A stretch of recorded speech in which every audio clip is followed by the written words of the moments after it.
Hello and welcome to Wolfman Gaming. This is my Dishonored Death of the Outsider complete stealth non-lethal walkthrough, and this is mission 4, also known as the Stolen Archive. And if you have played Dishonored 2, you will recognize this place, because this is the Royal Conservatory where we was in the second game, or where we were in the second game. And this is by far the shortest mission in the entire game. It's even shorter than the first mission, because I have a really great strategy to get through this place. It's quite similar to the strategy I used in the first game, or there are some similarities. You cannot go through that little corridor up there, so you're gonna have to head down on this yard. But it's not a big problem, we can just blink up on the statue and head into the conservatory. And there is one guard in here. And in the next room there is also a guard. Sometimes he's standing right outside the door, hanging over the railing, relaxing. But on my run he was over in the corner. So what I suggest you do is peek out through the keyhole before you head in there. Get a quick look on where he is. If he is right outside the door, go out and choke him out and place him next to this guy, which I'm gonna pick up again because I don't want to risk anyone seeing his body, and I don't want to risk him falling down. That would be quite impossible due to the programming of this game, but I'm a considerate assassin. And since I know that he's over in the corner, I did peek. I've just edited it out to make this more fluent. Also, if you remember the oracles in Dishonored 2, if you go into the room I'm sitting on right now, there are two ladies in there. You can choke them out and break, I think it's 4 canisters, to listen to the oracles once again. And you will unlock another trophy or achievement.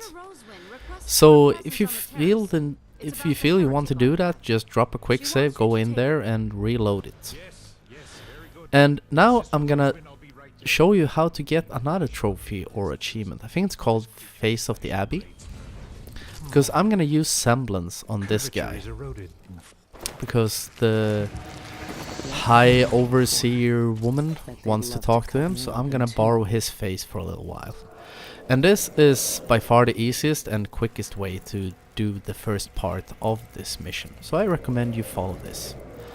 So we talk to her and we get a silver graph plate. And we're gonna head down to a place where we can use a projector to watch it.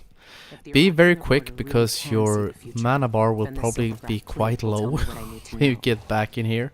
I head back into the room where I sedated him, because I know that the female guard that talked to him will be standing out there. Sometimes she's looking in this direction, sometimes she's looking down. It's quite inconsistent, quite RNG, so be careful. She was starting to spot me. And now we're back in the main room, was what I was gonna say. And I use this path to get up to the silver graph projector, just because there is a lot less guards to get past if you use this way. You can head down the stairs in the room where we were, but it's a lot harder that way. You're gonna have to get past a whole bunch of guards, and now we just have to worry about one. So we blink over here, the elevator has been deactivated, so we're gonna have to take the stairs. And you're gonna hear a woman talking here. So hang around behind this corner until she stops talking. Stand behind this tarp, or whatever it is. Because as soon as she stops talking, she's gonna start moving away, and that's when we can progress. We can push on. So she starts going over there to the right, and I'm gonna head up on this little hole in the wall, or this hatch, so we can go past. And blink past these doors, because there are female guards patrolling out there. So just to be safe, blink in here, and we can head up on the bookcase. And in the room with silver graph projector there are 3 Abbey guards. So I'm gonna head into the adjacent room and choke out a guy that's standing in here. And I'm gonna use the semblance ability to move in there without causing any suspicion. So the first thing I do, I choke him out normally so I can have his body a bit further into the room. And then we borrow his face and we can head into the room with Silvergraph projector. And if you put away your blade, you move faster, which you may already know. I should have mentioned it earlier. I forgot, my mistake. But as soon as you have put it in, head up to the screen so you get an update. Pick up the Silvergraph again before you leave the room. That is very important because you need to have that with you. And now all that remains is head back outside. So now we're gonna retrace our steps. I'm just gonna wait for my mana bar to refill. So I blink up on this hatch once again and take a quick peek down here, because sometimes there is a female guard out here, the one that stood by the elevator. Sometimes she's there, sometimes she isn't. She's usually standing there staring straight into the corner for some reason. I have no idea why, but just drop a quick save before you head down. Usually, probably she won't be there, or maybe she is. Just get past her.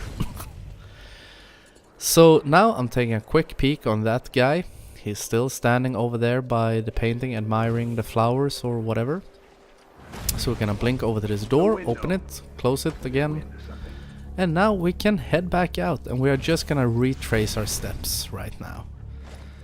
So I blink down on the statue once again, or displace down on the statue once again, and I'm gonna go in on the right side here, because there is a guard patrolling out there in the main yard. So we're gonna use our foresight ability to place a marker up on that shelf.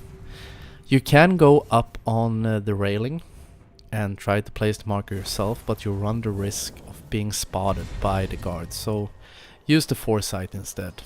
It's much easier, it's much safer. And that's what we want to go for here. Whenever you're going for a complete stealth run, always use the safe strategies. And now we're basically done. Almost. I'm just gonna move a little bit further over on this sign. Be very careful because it is quite narrow and you don't want to fall down. And we can blink over to this little pillar and go over to the very edge of this. You're more or less just standing on your heels, so you can move over to that vent. It's quite risky move. You may run the risk of falling down, drop a quick save, but it worked flawlessly. We can head over to our little backpack and go on to mission 5, which is the last mission of the game. And as you can see, once again, no alarms, no bodies detected, no one killed. And I want to thank you very much for watching, and I will see you again in my next video. So until next time, this is the Wolfman signing off.